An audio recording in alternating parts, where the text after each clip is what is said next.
കർത്താവിൻ്റെ നാമം മഹത്വപ്പെടട്ടെ. ഫെയ്ത്ത് വോയിസിലേക്ക് എല്ലാവരെയും ഞങ്ങൾ സ്വാഗതം ചെയ്യുന്നു. വിശുദ്ധ യോഹന്നാൻ എഴുതിയ സുവിശേഷം 9-ാം അധ്യായം 31-ാം തിരുവചനം ഇങ്ങനെ വ്യക്തമാക്കുന്നു: ദൈവം പാപികളുടെ പ്രാർത്ഥന കേൾക്കുകയില്ലെന്ന് നമുക്കറിയാം. എന്നാൽ ദൈവത്തെ ആരാധിക്കുകയും അവന്റെ ഇഷ്ടം പ്രവർത്തിക്കുകയും ചെയ്യുന്നവന്റെ പ്രാർത്ഥന ദൈവം ശ്രവിക്കുന്നു.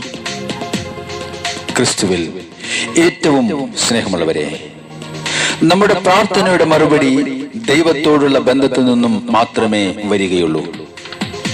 ദൈവത്തെ സ്തുതിക്കുകയും ആരാധിക്കുകയും നന്ദി പറയുകയും ചെയ്യുന്ന സ്വഭാവം നാം വളർത്തിയെടുക്കുകയാണെങ്കിൽ, അവിടുത്തെ ഇഷ്ടം പ്രവർത്തിക്കുവാൻ നാം പരിശീലിക്കുമെങ്കിൽ ദൈവം നമ്മുടെ പ്രാർത്ഥനകൾ കേൾക്കും. തിരുവചനത്തിൽ നാം കാണുന്നു, ദൈവത്തെ ആരാധിക്കുകയും ദൈവഹിത പ്രകാരം ജീവിക്കുകയും ചെയ്ത പത്രോസ് മുടന്തനായ മനുഷ്യനെ നോക്കി വിളിച്ചു പറഞ്ഞു: എന്റെ കയ്യിൽ സ്വർണമോ വെള്ളിയോ ഇല്ല, എനിക്കുള്ളത് ഞാൻ നിനക്ക് തരുന്നു. നസ്രായനായ യേശുവിന്റെ നാമത്തിൽ നീ എഴുന്നേറ്റ് നടക്കുക. ഹല്ലേലൂയ. ഉടൻ തന്നെ യേശുവിന്റെ നാമത്തിന്റെ ശക്തി ആ മുടന്തനിൽ വ്യാപരിച്ചു. മുടന്തനായ മനുഷ്യന്റെ പാദങ്ങളും കണങ്കാലുകളും ബലം പ്രാപിച്ചു. അവൻ എഴുന്നേറ്റ് നടന്നു. സ്നേഹമുള്ളവരെ, നമ്മുടെ നിരാശകളെ പ്രത്യാശയാക്കി മാറ്റുവാൻ, തളർന്ന മനസ്സുകൾക്ക് ബലം ലഭിക്കുവാൻ, ഒരിക്കലും പരാജയപ്പെട്ടിട്ടില്ലാത്ത, ഒരിക്കലും തകർക്കുവാൻ കഴിയാത്ത യേശുവിന്റെ നാമത്തെ വിളിച്ച് പ്രാർത്ഥിക്കണം. പുറപ്പാടിന്റെ പുസ്തകം 23-ാം അധ്യായം 25 മുതലുള്ള തിരുവചനങ്ങൾ വ്യക്തമാക്കുന്നു: നിങ്ങളുടെ ദൈവമായ കർത്താവിനെ നിങ്ങൾ ആരാധിക്കണം. അപ്പോൾ ഞാൻ നിങ്ങളുടെ ഭക്ഷ്യവും പാനീയവും ആശീർവദിക്കും. നിങ്ങളുടെ ഇടയിൽ നിന്ന് രോഗം നിർമാർജനം ചെയ്യും. ഗർഭചിത്രമോ വന്ധ്യതയോ നാട്ടിൽ ഉണ്ടാവുകയില്ല. നിനക്കു ഞാൻ ദീർഘായുസ് നൽകും. നമ്മുടെ കർത്താവായ യേശുവിനെ ഇന്ന് നമുക്ക് ആരാധിച്ച് മഹത്വപ്പെടുത്താം. നമ്മുടെ ഹൃദയങ്ങളെ കർത്താവിന്റെ സന്നിധിയിലേക്ക് ഒന്ന് കൊടുക്കാം. നമ്മുടെ ദൈവം രാജാതി രാജനായ കർത്താവ്, ദേവാദി ദേവനായ അവിടുത്തെ ഈ നിമിഷം നമുക്ക് ആരാധിക്കാം. 10,000-ങ്ങളിൽ അതിശ്രേഷ്ഠനായ കർത്താവ്, നമ്മുടെ കർത്താവായ യേശുവിനെ ആരാധിക്കുമ്പോൾ ഇന്ന് നമ്മയും നമ്മുടെ കുടുംബങ്ങളെയും അവിടുന്ന് സമൃദ്ധമായി അനുഗ്രഹിക്കും. വിശ്വാസത്തോടെ നമ്മുടെ ഹൃദയങ്ങളെ കൊടുത്തുകൊണ്ട് പാടാം. എൻ മനമേ സ്തുതിക്ക നിൻ നാഥനെ, എന്നുള്ളമേ വാഴ്ത്തുക നന്ദിയ. ഹല്ലേലൂയ. എൻ മനമേ സ്തുതിക്ക നിൻ നാഥനെ,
സകല ആരാധനയ്ക്കും സ്തുതിക്കും സ്തോത്രത്തിനും യോഗ്യനായ ദൈവം നമ്മുടെ കർത്താവായ യേശു.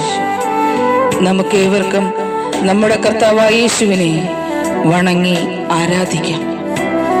ഇന്നത്തെ ദിവസം ദൈവത്തെ ആരാധിക്കുന്ന ദിവസമായിരിക്കട്ടെ.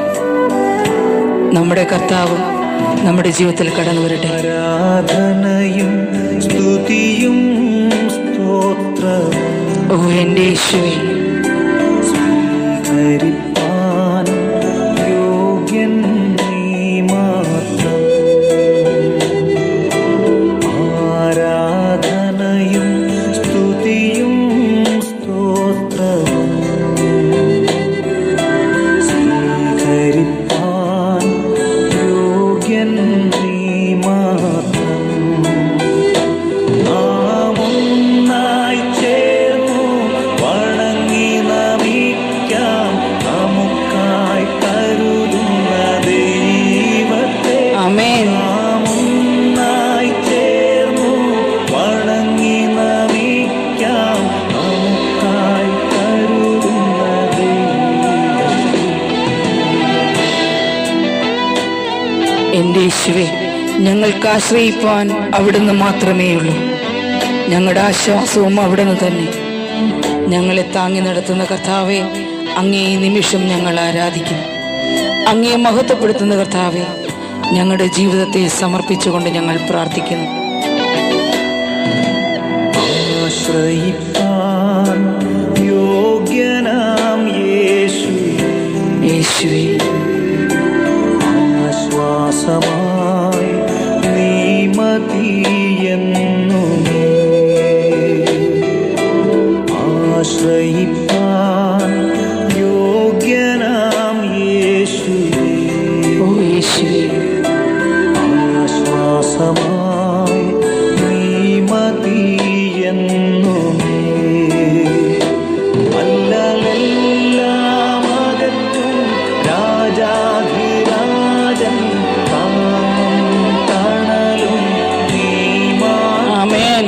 അല്ലലെല്ലാം അകറ്റും രാജാധിരാജൻ താങ്ങും തണലും നീ മാത്രം. നാം ഒന്നായി ചേർന്നു വണങ്ങി നമിക്കാം നമുക്കായി കരുതുന്ന ദൈവത്തെ. ഹല്ലേലൂയ. ഒന്നായി ചേർന്നു വണങ്ങി നമിക്കാം നമുക്കായി കരുതുന്ന ദൈവത്തെ. അവന്റെ യേശു ദേവാദിദേവൻ, കർത്താവ് അവിടുന്ന് കർത്താദി കർത്തൻ, പതിനായി പതിനായിരങ്ങളിൽ അതിശ്രേഷ്ഠനായ ദൈവം. ആമേൻ. ദേവാധിദേവൻ കർത്താധികർത്തൻ പതിനായിരങ്ങളിൽ അതിശ്രേഷ്ഠൻ. കർത്താവായ യേശുവിനെ ആരാധിച്ച് മഹത്വപ്പെടുത്തുന്ന നമ്മിലും നമ്മുടെ ജീവിതത്തിലും കർത്താവായ യേശുവിന്റെ അനുഗ്രഹവും സമൃദ്ധിയും കടന്നു വരികയും നാം ഓരോരുത്തരും അനുഗ്രഹിക്കപ്പെടുകയും ചെയ്യട്ടെ എന്ന് കർത്താവായ യേശുക്രിസ്തുവിന്റെ നാമത്തിൽ ഞങ്ങൾ പ്രാർത്ഥിക്കുന്നു.